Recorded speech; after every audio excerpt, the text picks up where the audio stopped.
Super experienced guests are ready to share some really valuable information. Make sure and listen all the way to the end to get help and support. So let's start with the best audio experience. Hello guys, welcome to our show. Today we discuss about very important topic about e-commerce marketing, how you can get results on this field because it's extremely competitive today. It's hard to get results, but it's possible if you have the right approach. So I'm so excited to discuss this topic with Rish. How are you? Hey, thanks a lot for that intro. Doing great and super excited to be here. Yeah, for me, it's a big pleasure to learn more about that because I have clients who want to get traffic and sales in e-commerce field. Before we start, just tell more about yourself, experience, background, and why you decided to share with us about this important topic. Sure. So I started my digital marketing and growth journey 12 years ago, and that's when I launched my first startup. And I've been running a digital marketing agency for the past 10 years. And slowly, after I saw the boom in e-commerce, I actually focused my agency to work with more e-commerce customers. And with the experience, I was able to work as fractional CMO to many big e-commerce and fashion brands. So e-commerce has been in my experience throughout the past decade. So it's been 10 years that I've been doing e-commerce. I've also done my own stores on the side on Shopify, from drop shipping to different kind of store experiments, and also worked with big brands and big companies in e-commerce. So the reason why I think that this is a great time to share about e-commerce is because the ecosystem has changed a lot, and we have a fear of recession on one side on the economy. On the other side, Facebook ads seems to be becoming expensive with Meta and iOS clashes and tracking issues and so forth. So this is a good time to actually share and reinforce with people that it's not a bad time to get into e-commerce. In fact, it's never going to be a bad time to get into e-commerce because people continue to spend money in shopping online. And as long as user behavior continues to be that, e-commerce is always going to be in fashion. So yeah, super excited to share the learnings. And I think this would be a great time to do that. Nice, love it. I love your experience. Let me share my story. Like 12 years ago, when I started my marketing journey, online journey, digital, I didn't consider a lot about buying persona, about sales funnel, about many other marketing foundations, because at that time, cost per click was 5-10 cents. Today it costs like $5-10, sometimes $50. Crazy. But today I pay a lot of attention with creating the right buying persona, creating content that covers sales funnel, because once I got a client who told me that he lost like 400,000 traffic in SEO field, but he didn't lose sales. So he had a huge traffic that didn't convert. I think it's very important to create the right marketing strategy. It's not only to get traffic, creating brand awareness, to get a lot of followers. It's important to get sales, because without sales, you can't grow your business. So can you tell where to start, what to do first? Because marketing is huge. Many different directions: organic reach, paid marketing, SEO, social media. So any insights how to find the right channel and create the right strategy? Sure. So before I come to that point, I think you also mentioned a very interesting point that resonated with me, and I want to actually cover that first. So you said that when you started, for example, the CPCs, let's say, were pretty low. And, I feel that digital marketing 12 years ago was similar to traditional marketing, where you would just basically broadcast your message on television or radio and then wait for your audience to magically appear, right? So you want the top of the funnel to be as broad as possible, and then you're like, just reach out and make as many people aware about the product or service, just because it's so cheap. And it's what I see today with TikTok marketing, right? Like, people just want to make a video and make sure it reaches 1 million views, and then eventually someone is going to buy from you. And in many cases that actually works, but in many cases it does not. But the point is that over time, digital marketing has taken a different shape and form, that has gone from this sort of broad top of the funnel radio TV like marketing to more specific user persona focused channel based driven marketing. And I think that's a very good transition to have, because now only the serious digital marketeers can actually stand out of the rest of the marketeers. And also brands, right? If you have a serious product, you can stand out of all of those hundreds and thousands of brands who are just there out there doing, push marketing. And that brings me to the other point which you asked about. There are so many things, right? There are so many channels. There's paid, there's organic. Within paid, you have hundreds of channels. Within organic, you have hundreds of channels. My suggestion to people, I also run online marketing courses. So my suggestion to people who join my courses, or even to students who likely join your courses, is to eventually try to form a T-shape skill, right? So you want to find your depth of knowledge. Even though you want the width of knowledge, you eventually want to deep dive into one of those channels, into one of those ways of marketing, and become that's how you become valuable to the community, by deep diving into one or two things. Because if you become a T-shaped marketeer, then you understand what width of knowledge you need to have, but you also can deep dive. So let me give you an example.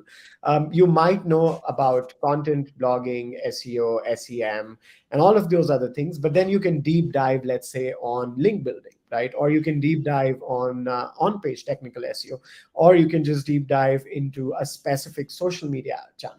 And this deep dive makes you more valuable to the community because you have a few specific skill sets that you're really, really good at, but you also understand the width of knowledge in the entire ecosystem as a whole. Yeah, nice, interesting. Okay, let's talk about how to create the right strategy. I often see when companies replicate successful competitors. For example, if competitors are good with SEO, with some keywords, they use Ahrefs, SEMrush, many other tools to find these keywords and try to create the same content, create the same strategy. If competitors are good on Instagram, on LinkedIn, yeah, they are going to replicate them.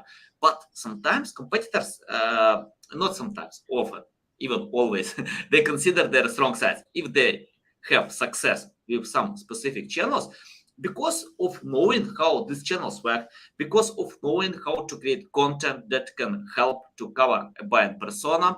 And I usually tell my clients to forget about competition. Okay, yeah, you can analyze, you can think if it's your strong side, so why not? You can touch the same. But if it's not your strong side, it's better to find another channel that works actually for you. Can you tell how to find the right channel and how to create marketing strategy on this channel that covers a buying persona? Sure, I think there's a lot of important points there. So the first thing is like the fundamentals, like that I feel is the first layer. And then the second layer is the strategy or the methods. And then the third layer, which is a very small layer, is like the tips and hacks and small improvements like CRO and so forth. So, I feel unfortunately a lot of marketers don't focus on the fundamentals first. So the first thing is you focus on your fundamentals, like you mentioned, user persona, understand the user's journey, understand the marketing funnel, understand which stage of the marketing funnel you are focusing on, and what kind of content goes into which stage of the funnel, what kind of channels go into which stage of the funnel. For example, if you're looking at acquisition, you might want to run ads. But if you're looking at retention, you might want to do email marketing. SEO works across the board. But it's important to understand and map the user journey and the channel. So that's like the fundamentals. And then you have the strategies, which we'll talk about, which is the question that you asked. And then at the final stage, this is how you differentiate from other marketers, which is like 10%, 5%, 15% plus or minus. But that's where the hacks and the small tips and small improvements come in. So, I feel if you do fundamentals, you're already in the top 10, 20% of marketeers. And if you do strategies, you're in the top 5%. And if you do all of those small improvements, then you're in the top 1 or 2%. So you want to work your way up. But when it comes to strategies, I would say, find out where your target persona is the most active on. And those are the channels that you need to work. If you have 3 channels where your persona is the most active on, then you need to shortlist the ones where you are good at, right? So if you are good at the channels and your persona is there, now you end up with one or two channels, and then you run experiments on those channels and see what actually gets you results, and then modify and work your way up from there. So that would be a process I would recommend. Sometimes marketers make the other mistake where they say, I am good at this channel, but I don't care where the persona is, and start executing on that channel. That's also a mistake. On the other hand, if you say the persona is good here, but I'm not good at it, then again, there's a mismatch. So if you can find the channel where you can execute well and your persona is already there on that channel, then you are in a very good place. Then you're basically lucky with the channel. And that's the right way to, I think, find the channels that you want to work with. Yeah, nice. Love it. Love it. Love it. Because I found you mentioned about combination, about finding where your audience is or customers are, and where you're good. Because many marketing books share that you need to find where your audience is. But if I'm not good with that, if I don't know how this channel works, so whatever I do, I can't get results. Of course, I can hire someone else who can help me. Why not? But I think if customers don't understand how the channel works, it's hard to get results even with the best experts. For example, I found that we usually get much higher results with customers who understand SEO, because they know about importance of creating high quality content. They know how it's important to have good looking website, but if customers think that experts can decide all their problems, no way. It's the same like if someone wanna lose weight, you can hire the best coach in the world, the best expert, but you need to eat healthy food, you need to train hard, you need to rest, many other things if you want to achieve results. That's why 90% of people can't lose weight, and the best coaches can't help you if you don't understand the foundation. They can lead you, they can share what you need to do. So it's very important to understand. Okay, let's talk about organic reach. How to get results with organic reach for e-commerce projects. Right. So in e-commerce, for some reason, the industry has gone into that ads dead loop where, they run ads, the cost of acquisition goes high, their order value gets low, and then it's hard for them to recover unless they have a high lifetime value of the customer. So in e-commerce, the game is always about getting the second order or the third order or the fourth order, because you're hardly ever profitable in the first order if you only focus on paid acquisition, right? So great question there, right? So a lot of businesses are focusing on ads, but then they are missing out on some of those organic reach options. But I feel one of the best channels for organic reach in e-commerce is influencer marketing. And the reason why influencer marketing works really well for e-commerce is because you can find influencers or micro influencers who have the same persona as your audience, and you can basically have the products shipped to them, and you can collaborate with nano influencers in exchange for giving them free products. Like, that's how you work your way up. And then when you get orders in, you can actually pay some micro influencers to collaborate with you. So influencer marketing is a big one. Then the second one is, e-commerce brands have a huge opportunity when it comes to organic social media. Even though a lot of people feel that organic reach on social media is dead, it's actually not the case, because if you can collaborate and find the right content creators, you will actually get a very good organic reach. And UGC is one of the biggest ways to do that. So if, let's say, people start ordering your products, and you can ask them to review your products on social media, like basically get genuine user generated content, then the reach actually goes off the roof. And this is what we found working with different e-commerce brands. Influencer, UGC, basically anything that lets you create genuine content that resonates with people on social media. That works really well. SEO, of course, is a big one. The way that SEO works for e-commerce, of course, is very different than the way a business website or a lead gen SaaS would do SEO. In the sense that you have the product pages on e-commerce are like landing pages, right?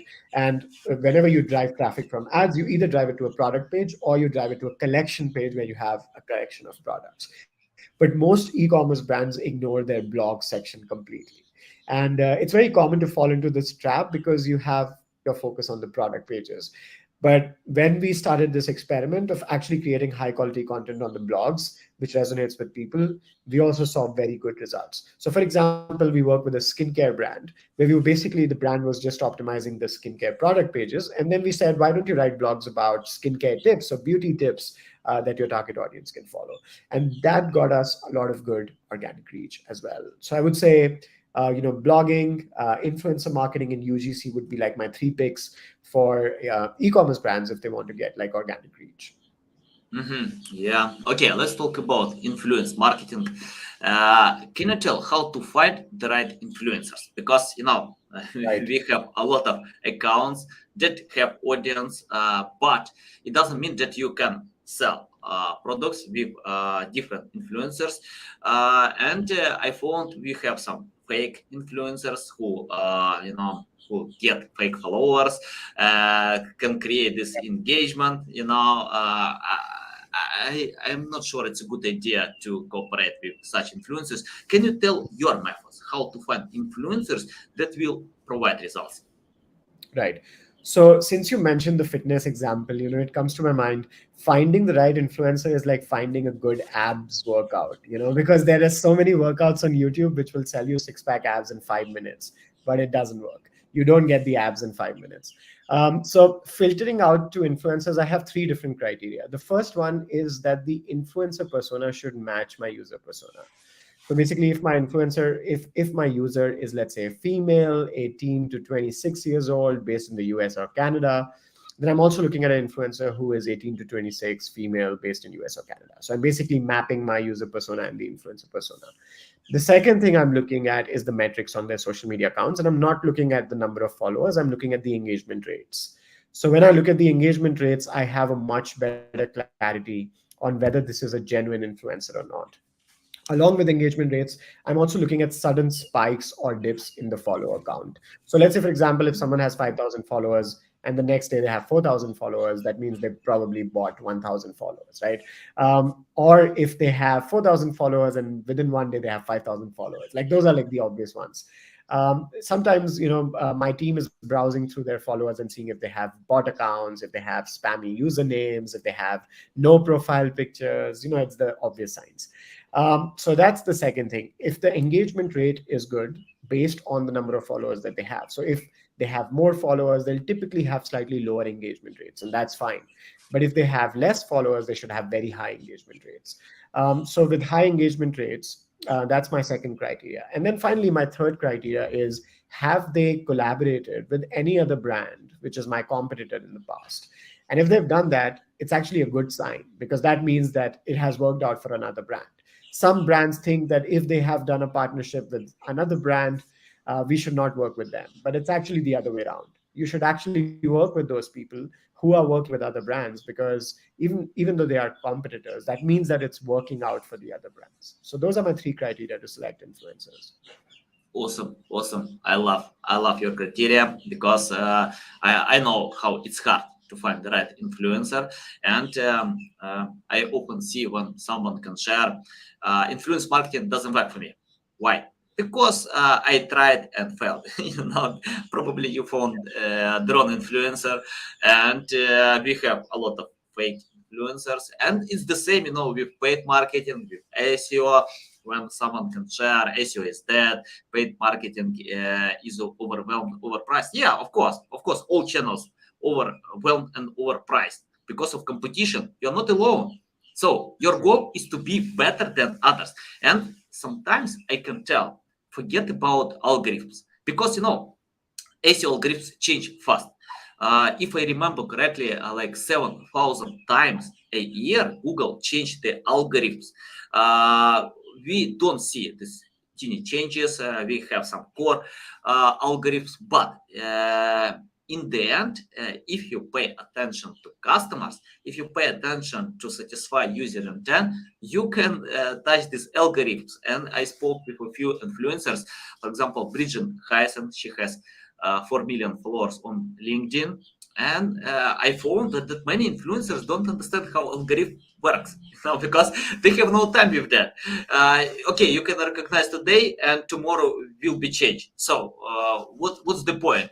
But if you think about customers, if you think how to satisfy their intent, then algorithms will work for you, because all algorithms have the goal to provide the best possible content in SEO, in social media, on LinkedIn, Facebook, name them. So yeah, okay. Rish, you mentioned about blogging, and today we have this chat GPT. I found one trap here, because many bloggers, for example, many companies have no time to create content. They usually cooperate with some writers, copywriters online, and it's hard today to find the right specialists who can create content for your blog. We had a bunch of mediocre writers who have good ratings on Upwork, Fiverr, many other platforms, but they produce just rewriting, nothing special, without any new data.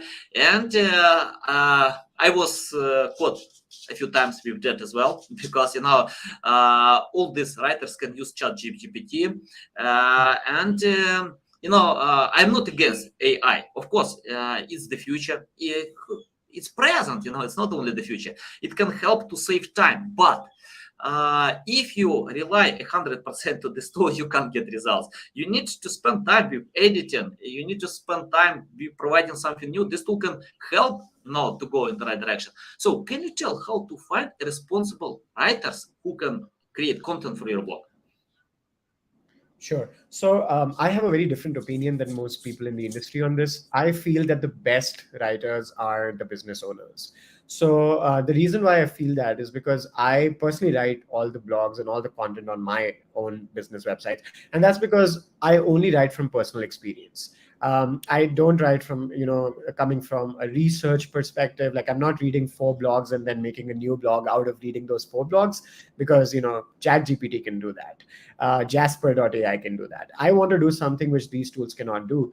And that's actually writing from personal experience. So if I follow a particular skincare routine that worked for me, I'm probably going to write about how that skincare routine worked for me. And if other people want to use it, it's great. I made a video on YouTube about how I made my first $1 million with e-commerce. That's because that's the process that I followed and it worked for me. Now, if someone creates a generic post versus someone reads from a personal experience, users generally would prefer the post which is written from a personal experience. And there was a very good point that you mentioned, that marketeers are chasing the algorithm, but the algorithm is chasing the users. So why don't marketeers chase the users directly, right? So eventually we want to write for the user and not for the algorithm. And when you write for the user, the algorithm will chase you. The algorithm will follow you. And that's what I feel, is going wrong in the ecosystem, where we are all chasing the algorithm, but the algorithm wants to chase the user. So why don't we directly write for the user? And users resonate with storytelling. They resonate with personal stories. They resonate with personal experience. And hence, I feel, writing from personal experience is actually the best way. So instead of hiring people, business owners should really spend their own time and energy to write. And writing is actually very good exercise for the brain. So if you're a business owner and if you're writing in the mornings, for example, you can easily write your personal experience and story and easily convert it into a blog post, rather than, spending that much time in work, finding someone on Upwork, reading their reviews, starting a contract, discussing the requirements with them. You can just use it as a journaling method and then write from personal experience on your blog. Yeah, I agree. By the way, I love writing as well, but I usually, if I have no time with writing, sorry for my cat, and I'm looking for specialists with a proven record, not on Upwork, not on Fiverr. Even I don't use LinkedIn. I usually use for bloggers who have a proven record, who can write for other projects. So I just use combination of keywords like, for example, crypto best blogs, Then I search for offers, analyze their traffic on Ahrefs. If I see when offers can write awesome text, I mean like with a lot of traffic, then yeah, I reach out to them and get awesome writers. If you have no time, but I agree, you need to write yourself.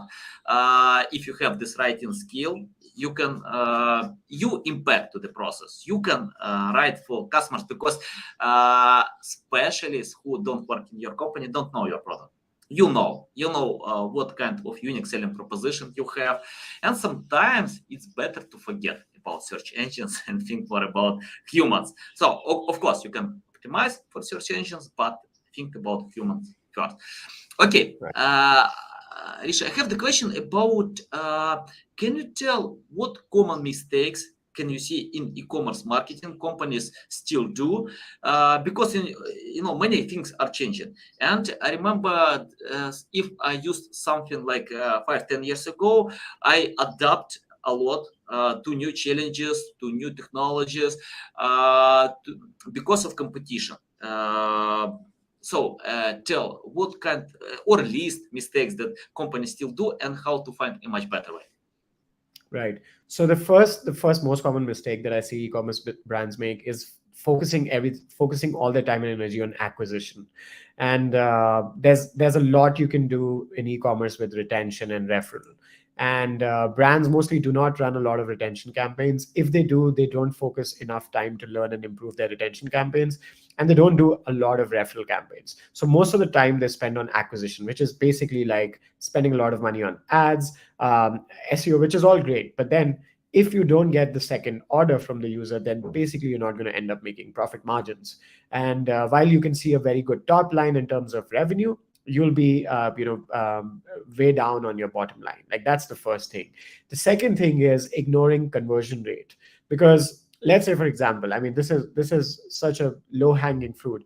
If the conversion rate on your e-commerce website is 1%, what is the best way to improve your margins? Just get your conversion rate to 2%. If you get your conversion rate to 2%, your ROAS goes from 2x to 4x. Like it's just crazy improvement that you can do just with conversion rate optimization. You can double your return on investment by just going from 1% to 2% conversion rate.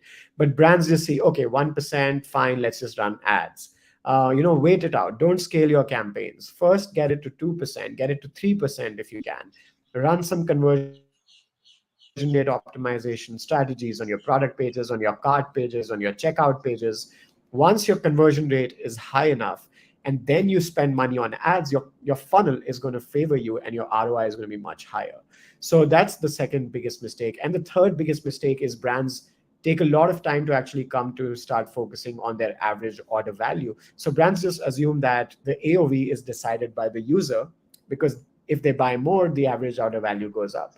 But that's not true. Brands can decide their AOV by running different AOV experiments. So Amazon does this really well, where they say frequently brought together, people who buy this also buy this, buying bundles, buying packages, buying subscriptions. There's so many ways that you can improve the average order value. Now, if I pay $30 cost of acquisition of a customer, let's say to Meta ads or Google ads, and my average order value is $100, I'm making, let's say, a 3x. But if I just get my average order value to $120, now I'm making a 4x. So I just have to sell $20 more to the same user rather than acquiring a new user from my funnel. So these are the things that brands need to think about. The first one is, just to recap, since it was a long answer. The first one is don't spend all your time and energy on acquisition. Focus on retention and referral campaigns. The second one is to improve your conversion rate before you scale your ad campaigns. And the third one is to Nice. run experiments to improve your average order value. Yeah. Awesome tips. Awesome. You remind me Bill Gates. Once he shared on one interview, about his strategy, how he can invest to marketing and sales. He told, for example, if he has product A and product B, after investing X amount of money to product A and X amount to product B, if product B can sell 2 times more, the second time he doesn't invest anything to product A and double investment to product B, because he knows he can sell a lot more. It's like focusing. And sometimes you can focus on something that you have and think how to double, because uh, acquiring a new customer costs 5 times more than retaining existing customers. So improve customer experience, retain them longer, provide much better experience. And for example, in my company, I usually tell we need to give more than we promise. For example, if we have clients and they have struggled to write text, I can tell my team, okay, let's do it. Let's help with writing. Let's help with designing. Let's provide something for free, because I know if I invest this money to acquiring new customers, it costs a lot more than retaining existing customers, because many customers have no resources and time to cover all your recommendations. Only 40% of all recommendations are implemented. So if you can help them, you can retain much longer. Okay, Rish, I have the question about your experience. Let's imagine you started from scratch without any experience, knowledge, skills. What will you do today to learn more about e-commerce marketing? Right. So, yeah, that's an interesting question because the e-commerce marketing ecosystem changes a lot all the time. And when I started, it was very different. And honestly, it could have been much easier when I started. Ads were not that expensive. A lot of things were different. But if I had to suggest like one thing, if you had to start again, before you work with clients, before you actually handle a client store or get brands on board, if you're freelancing, let's say, or if you're running an agency, um, the first thing you want to do is launch your own store and experiment with your own store first and see how that goes. If you are a business owner who wants to get into e-commerce, if you're not an agency or freelancer, then the first thing that I would like to suggest is talk to at least 20 people who you think will buy from you, right? Like talk to those people and understand what kind of websites they use, what would they like to see on the website, how would they like the checkout process to be, how would they like the user experience to be, what kind of product prices work with them. Sorry, because these are the fundamental things that decide all of your marketing campaigns, and a lot of people don't spend enough time on this. So for example, if you find the right price point for your product, your entire marketing effort will be much easier. But if you try to sell a product that a user wants to buy for $70, if you're trying to sell it at $80, just $10 more, your entire marketing funnel is ruined because the people just want to buy it at $70.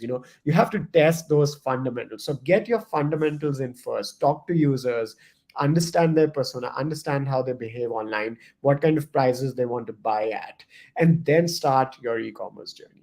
Do all of that effort first. A lot of times people start marketing first and then learn what kind of price points people buy at, and that doesn't work because your conversion rates is gone, right?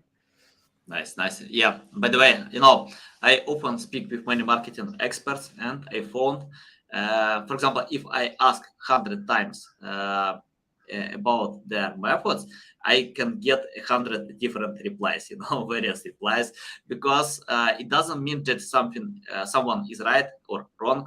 It means they have their strong sides, experience, and to pay attention with that. It's very important because the era of lazy marketers is dead now. And I'm interested about you, Rish. Can you tell what kind of unique selling proposition you have? We have many e-commerce marketers today. Now, many of them can provide good service. Some can provide bad service. Most of them probably. So, they can learn. They can grow. So even if you have bad products, it doesn't mean that it's the end. It's the start of the journey. I remember when Gary Vee shared about making mistakes. He told even if you do anything wrong for 5 years, you are in the beginning of your journey. It doesn't mean that you can go ahead. Of course you can. Marketing is quickly changing field. You need to learn, to practice, and I'm interested about your strong side. Why customers need to cooperate with you? What kind of benefits can you provide much better than your competitors? Sure. So the first thing that, there are a few things that I do not provide better than competitors. And that's the first thing I tell customers. I'm not cheaper than the others. I'm probably more expensive. And that's first thing that I want to clarify with, whenever I get on a client call, I say, I'm not here to say, you should work with me because I'll give you a lower cost, because that's not going to happen. This is a mistake that I've seen people make, that they just try to compete on the cost, and that's a never ending competition. The second thing I don't provide is everything in one place. I know that there's one stop solution where you come to me and you'll get everything and I'll solve all your e-commerce marketing problems. I do not provide that. I'm probably going to solve half your problems, and the rest half you'll have to figure it out yourself. And the reason why I tell customers this is because if I tell them I'm going to solve half your problems, I'll actually end up solving 80% of the problems and then over deliver on my promise, rather than saying I'll solve 100% of your problems, because there are many things that are not going to be in my control, right? So for instance, I cannot control the shipping cost or the logistic cost of a product. It's just not in my control. Now, even though the line between marketing and sales is slowly blurring, right? It's all becoming one unit, especially with e-commerce. There's no sales team in e-commerce. The marketing team is the sales team. I tell customers that I don't provide sales support. You have to provide sales support. I'm a marketeer. I'm not a support guy. So there are clear things that I tell clients that I cannot provide. Now, coming to the interesting part, which is why you should work with me, or what are my strengths. One of the things that I have done in my career is I've gone really micro niche, because I only work with brands who have a specific target audience. And the specific target audience is the female self-purchase audience that I work with in the US and Canada region. So I've specified my regions. I've also said that I only work with brands who have female target audience. I don't work with brands who have a male target audience. So all my brands are like skincare, beauty, fashion. It's all the female audience. And also I work with the self-purchase audience. And this is the kind of buying decision that a female can make within a 1 minute time period. So it's a bag, it's a clothing, it's a garment, it's a skincare product, it's a hair care product, it's a beauty product, it's a fitness product. These are buying decisions that females can make within 1 minute. So I've gone really micro niche, because e-commerce is not a niche. E-commerce is a huge industry. And if I say I'm an e-commerce marketer, I can sell anything in e-commerce, I would be telling a lie, because I do e-commerce, female audience, specific regions, US, Canada, and I've mastered that audience. I've mastered that particular mindset of how this audience thinks, what they do, how they buy, their entire user behavior. So when someone comes to me, they already know that I can do the job, because they've been referred by exactly a customer or a brand who's in the same space as them. Or I'm working with their competitors in a different location. So I don't work with two brands in the same location to avoid competition.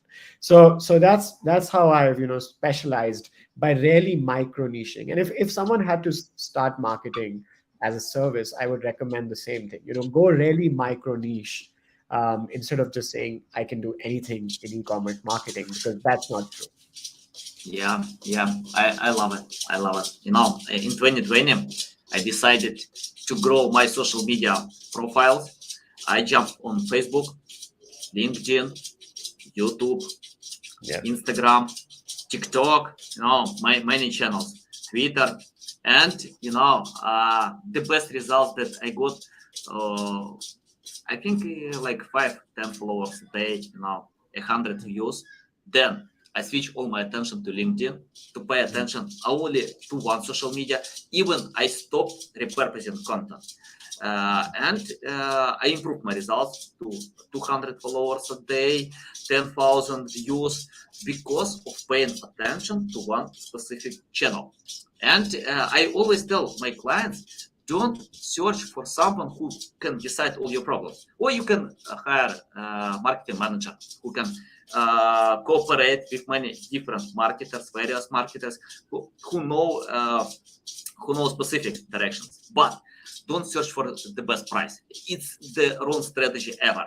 Search for experience. If people have experience, if they know the topic, you can get results. If you chase the price, you can waste your money, even not money.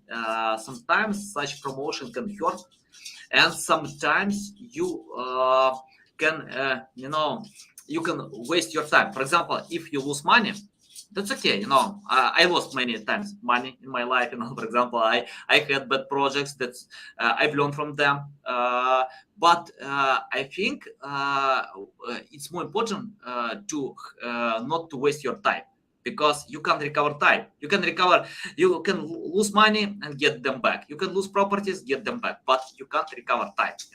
So it's better to be smart, to analyze and cooperate with experts. Yes, they charge more, but you can get unique strategy that will provide results. I completely agree with that. Rich, I have the final question. Just final. Can you predict the future in marketing e-commerce field? Many things are coming. Metaverse, AI tools, I don't know. Many of them are even important to use today. So what kind of future will be in your prediction, and how to adapt today to this future? Right.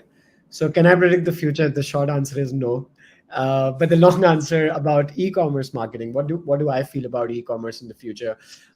So a lot of things are going to change in the way that users use e-commerce websites, and I am always more interested in what's going to change in the user behavior, because then I can predict what's going to change in the marketing ecosystem. But if I just predict, what new technology is coming, sometimes people just say, okay, new technology is coming, AI is coming, everything is going to change. I mean, remember, you probably remember when voice search was launched. So there was no voice search, right? SEO, there was no voice search at some point. And then since the past 5 years, I've been hearing voice search is going to be the best way to search. People are just going to use voice search. Every year I hear a prediction about voice search, but people still type into search, like that's just how people search, unfortunately. There's a very small percentage of people who actually use voice search. But yeah, what I'm trying to say is every new technology does not deserve to become the trend, right? And I do feel, however, that with AI, I am quite positive that it's not, like you said, it's not a future, it's just the present. AI is how things are happening. But that does not mean that you replace your marketing team or you replace your marketing funnels. I think AI at the moment is a good assistant, but AI is a bad manager. It's not a good manager. It's a good assistant, but you still need strategies. You still need management. One of the important things that I think is going to happen in e-commerce is more and more genuine brands are going to get all of the attention, because in the past few years what happened is there was a lot of drop shippers. There was a lot of these people who were getting products from China and then here and there, and then selling low quality products with very long delivery times in the US. Like, there was a lot of all of this happening. But I think after the iOS tracking update, which is something that marketeers hate, but I personally like it. I lost a lot of business because of that update. A lot of my clients lost a lot of money because of that update. Meta ads became very expensive, but I still like it because I think now is the time for good branding. Now is the time for good storytelling. Now is not the time to just run some hacks on your ad campaigns. Now is the time to actually create content from personal experience rather than just hire a couple of copywriters to write content. Now is the time to actually talk about how you and your brand are connected together.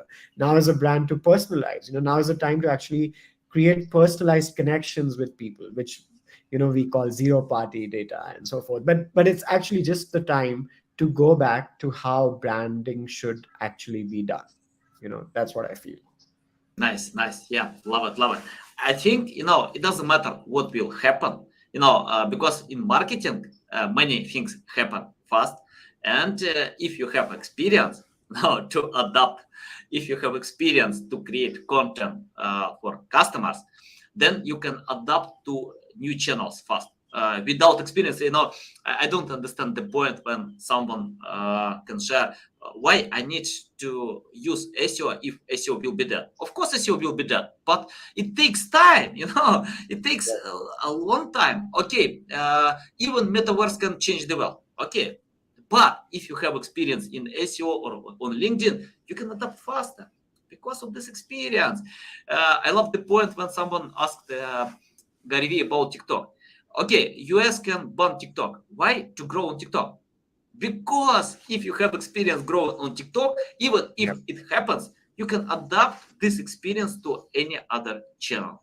So True. yeah, I agree. 100% Rich. It's a big pleasure to get my show, to learn from you, tell our audience the best way how to reach out to you, how to learn more about you, how to follow you. Absolutely. So my LinkedIn is one of the channels that I'm most active on, just like you. So Rishabh Dev is my name on LinkedIn. And apart from that, if you directly want to email me, I do have a direct email address, which is rish@mapplinks.com, MAPPLINKS, mapplinks.com. Nice, guys. You can find all these links in the description below. LinkedIn profile, other information that you can hear on this podcast. I recommend 100% to follow Rish on LinkedIn because you can see a lot of valuable insights. Okay, guys, love you. See you.